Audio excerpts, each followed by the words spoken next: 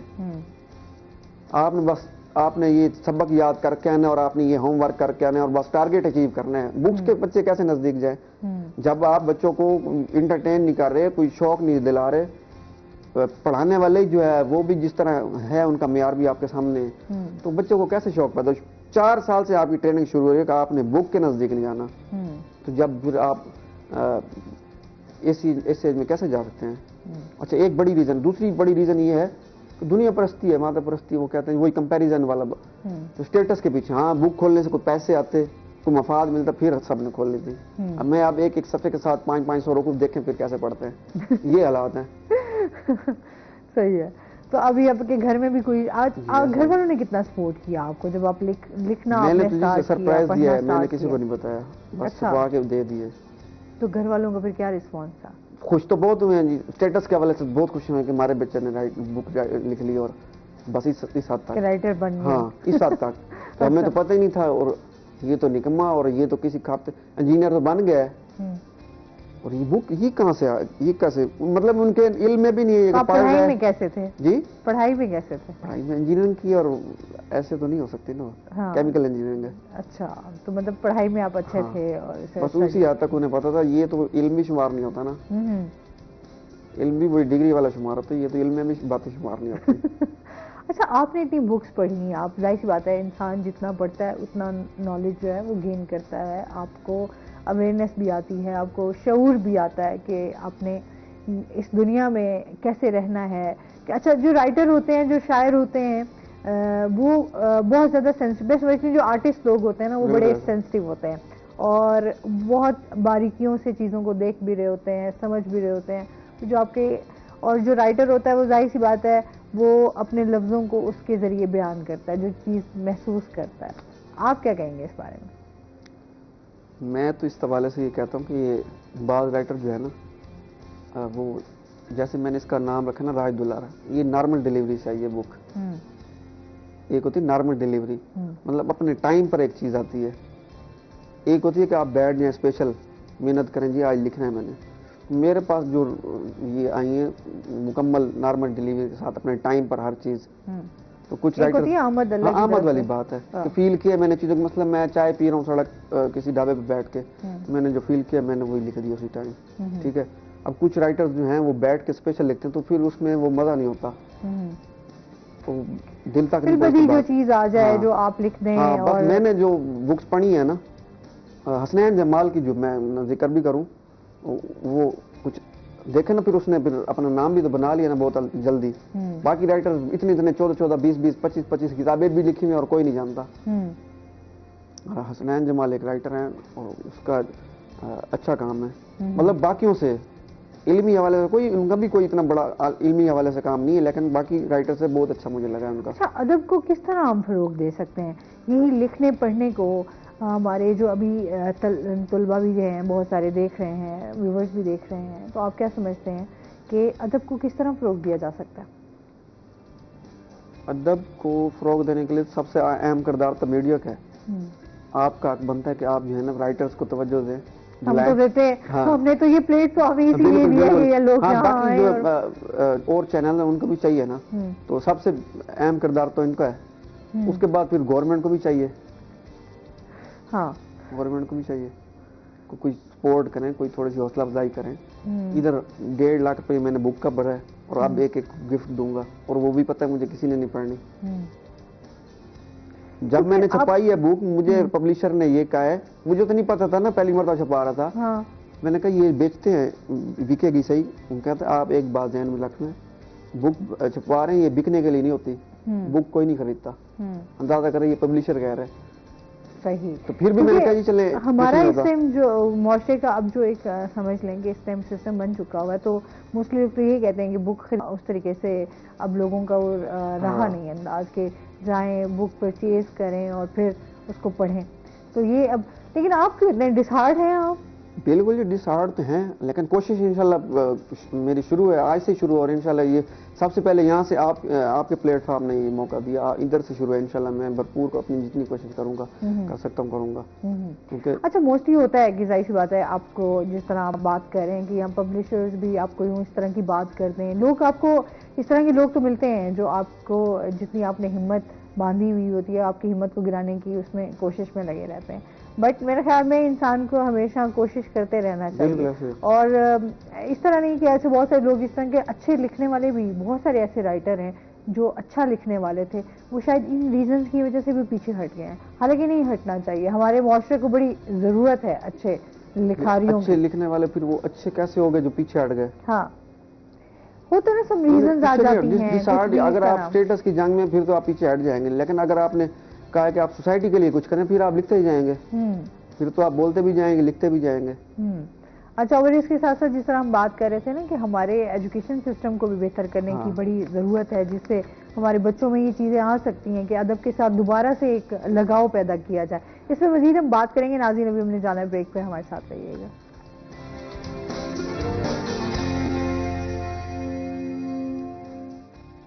Welcome back ناظرین، Rohi eaten میں آپ کو خوش آمدید کہتے ہیں اور چلتے ہیں اپنے سیگمنٹ کی طرف، ٹوڈیز ہیلتھ. آج ہم بات کرنے جا رہے ہیں جی سیب پر ہم بات کرنے جا رہے ہیں، اور آپ کو پتہ ہے کہ سیب کی جو افادیت ہے اس کی بہت زیادہ ہے، اور اس کے ساتھ ساتھ اللہ کی طرف سے ہمارے پاس جو ہے وہ بہت بڑی نعمت ہے. ایسے پھلوں کا بادشاہ بھی کہا جاتا ہے، سیب کو بھی کہا جاتا ہے. ویسے بادشاہ جو ہے وہ آم کو بھی کہا جاتا ہے، لیکن اگر ہم بات کریں سیب کے حوالے سے تو اس کے بھرپور فائدے بھی ہیں. ایک تو اس میں فائبر جو ہے وہ وافر مقدار میں پایا جاتا ہے، اور ہمیشہ جو پرانی کہاوت بھی سنتے آتے ہیں کہ آپ جو ہے ایک ایپل ڈیلی اگر صبح کے ٹائم کھا لیں تو آپ بہت ساری بیماریوں سے بچ سکتے ہیں. آپ کو جو ہے وہ ڈاکٹر کے پاس نہیں جانا پڑے گا.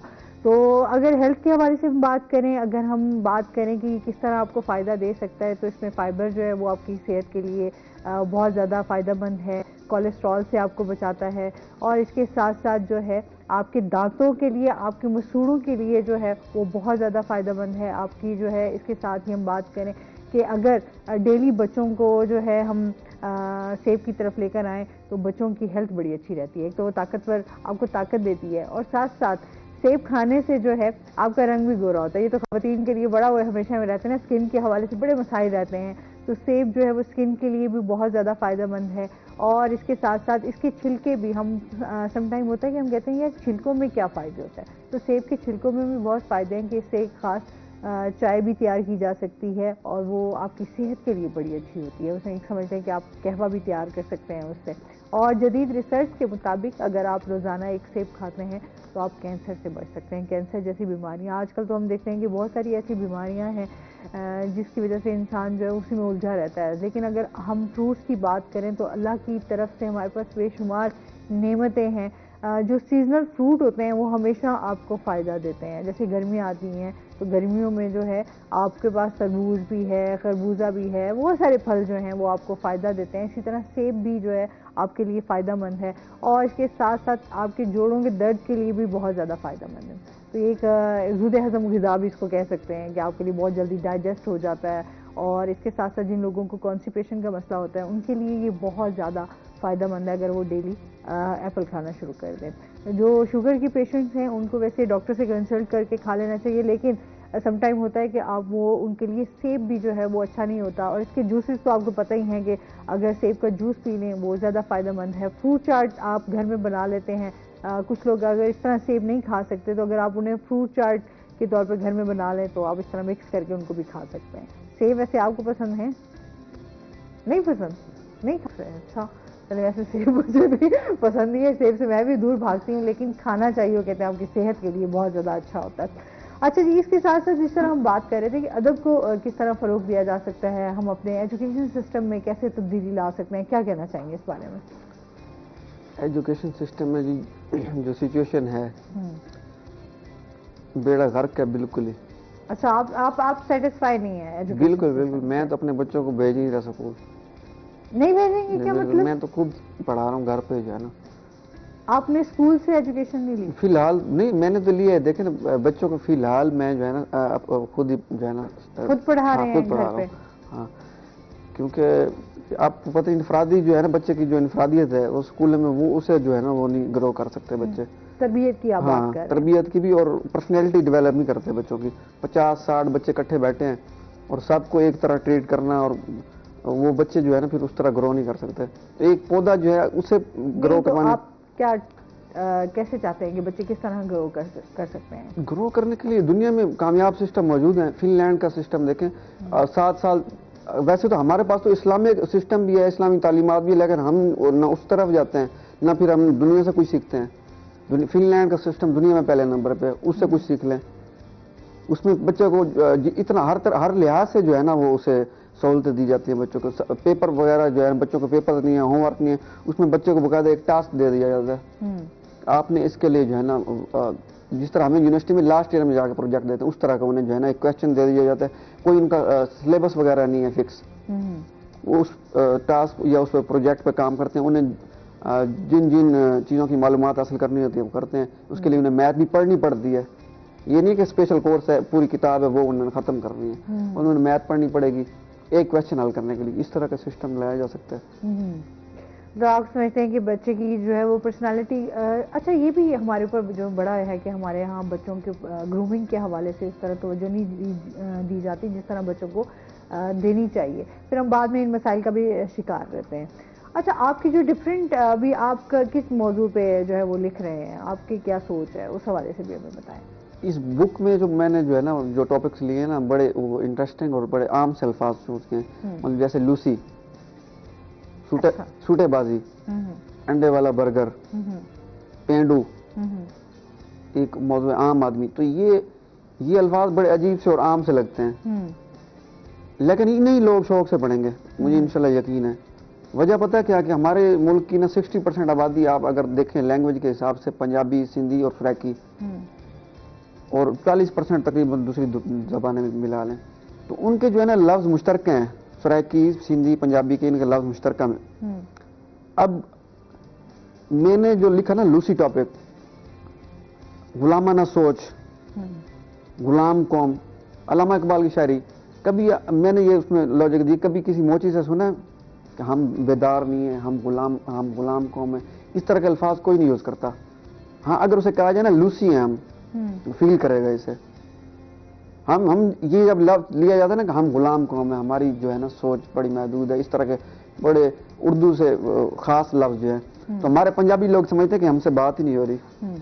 سرائکی لوگ, یہ پڑھا لکھے پڑھا لکھا طبقہ ہے جو, وہ سمجھتے کہ ہم تو ویسے ہی اعلیٰ ہیں. تو عام آدمی سمجھتا ہے یہ تو میرے سے بات ہی نہیں ہو رہی. اس لیے میں نے یہ لفظ اس میں جو یہ ٹاپکس جو ہیں لفظ اس طرح چوز کیے ہیں, لوسی, پینڈو, انڈے والا برگر, اس طرح کے عام الفاظ, تاکہ عام عوام کے لیے انہیں لگے کہ ہم سے مخاطب ہے, ہم سے بات کی جا رہی ہے. تو بس اسی طرح جو ہے نا. آپ کی کیا اب پلانز ہیں, کیا گولز ہیں, آپ نے کیا سوچا ہوا ہے؟ گولز تو میرا تو اب فی الحال تو یہی صرف ایک ہی ارادہ ہے کہ میں جو ہے نا بک کا شوق پیدا کروں کس طریقے سے, کیونکہ جب تک علم سے دور ہیں کبھی بھی ترقی نہیں کر سکتے, جتنا مرضی ہم کوشش کر لیں. آپ کیا سمجھتے ہیں جب سے سوشل میڈیا جو ہے وہ ہماری زندگی پہ کتنا اثر ہے؟ سوشل میڈیا بہت بڑی تباہی اس نے بھی کی ہے. اب لوگ ایزی اسکرولنگ ہے نا, اسکرولنگ اس پہ جو ہے نا وہ ایک نشہ ہے قسم کا, بچوں کو بھی لگا دیا اسی پہ. پھر تو بک سے پھر صاف ظاہر ہے دور ہونا ہی ہے. بک سے جو ایک فیل آتی ہے آپ کو, ایک احساس ہوتا ہے, پھر وہ یاد رہتا ہے. اسکرولنگ کبھی کبھی یاد رہی ہے آپ کو, کوئی احساس ہوتا ہے اسکرولنگ کا؟ ہاں انٹرٹینمنٹ ہے, آپ اسکرول کر رہے ہیں. لیکن ایک بک جب آپ لیتے ہیں, جا کے لیتے ہیں, وہ بھی یاد رہے گا آپ کو. ایک بک میں کیا لکھا ہے, لفظ, صفحے, ہر چیز کی ایک فیل ہے, وہ آپ محسوس کرتے ہیں. تو بک کا ایک علیحدہ مزہ ہے پڑھنے کا, وہ مزہ محسوس نہیں کیا, کسی نے بھی محسوس نہیں کیا. اچھا آپ کیسے محسوس ہوتا تھا جب بک خرید کر پڑھنا؟ اور دیکھیں میں بھی باقی کی طرح, مجھے بھی بک کا تو دور دور تک نشان ہی تھا. میں یونیورسٹی کا ایک دوست تھا, نام لے لوں خوش ہوگا بہت, میرا نام ابرار خان. پتہ نہیں اب اسے بک پڑھنے کا شوق رہا ہے, باقی نہیں رہا, لیکن مجھے اس نے ڈال دیا. ہم ایک اسٹال پہ گئے جی, بکس دیکھ رہا ہوں, ایسے بھاگ رہا ہوں, اس کی جیب میں پیسے کم تھے. کہتے بلال میں نے یہ بک لینی ہے, مجھے پیسے دے, میں ابھی تو یہ دیتا ہوں, لے لو. میں حیران کہ بکس کے لیے ایسے پیسے خرچ کر رہے ہیں, بیوقوف ہے. بس پھر میں بھی ایسے ساتھ ساتھ دیکھتا رہا. میں نا تھوڑا سا اندر سے کوئی فیلنگز آئی, میں نے بھی ایک بک لے لی. تو مجھے وہاں سے نا مزہ آ گیا.